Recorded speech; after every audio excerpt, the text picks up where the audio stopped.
English 121, Day 28, Exploring and Understanding Informative Writing, from the Allen and Bacon Guide, Chapter 8, pages 177 to 185.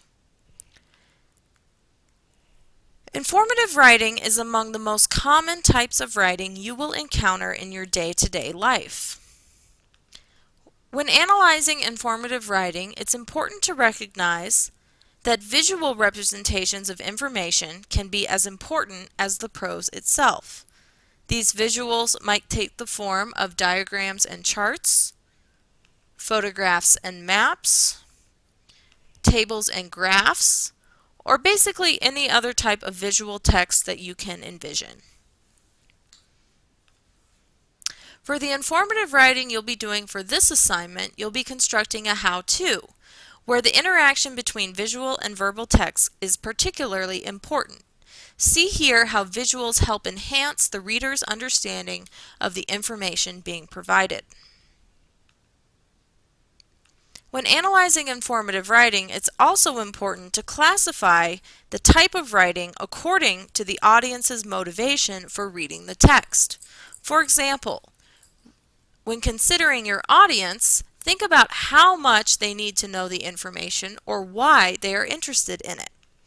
Some readers will need to know the information, others will be merely curious, and some readers won't understand why the information is relevant to them at all.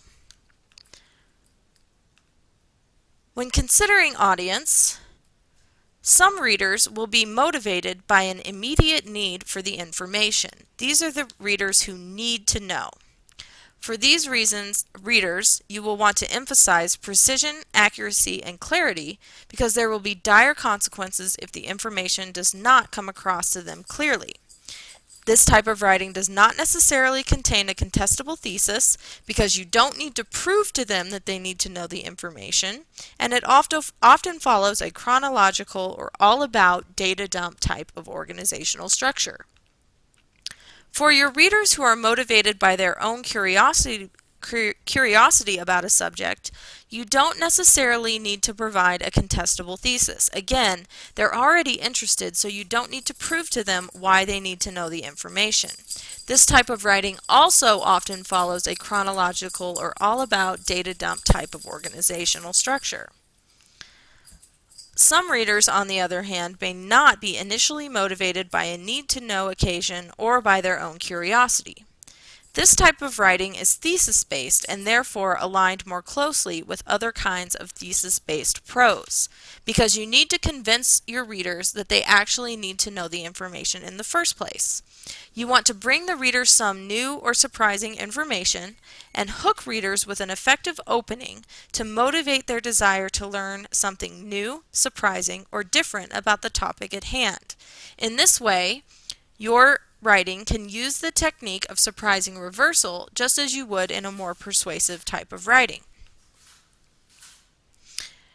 You not only need to consider your audience in informative writing, but also consider the role of the writer. In informative writing, the writer is assumed to have more expertise than the reader on the subject at hand. This could be from field research, from the library or internet research, or from the writer's pre-existing experience or personal experience with a subject. Let's go back to the audience for a moment. Because you're an expert as a writer, you need to avoid talking over the heads of your audience. In need-to-know informative prose, the obstacles to clarity are numerous.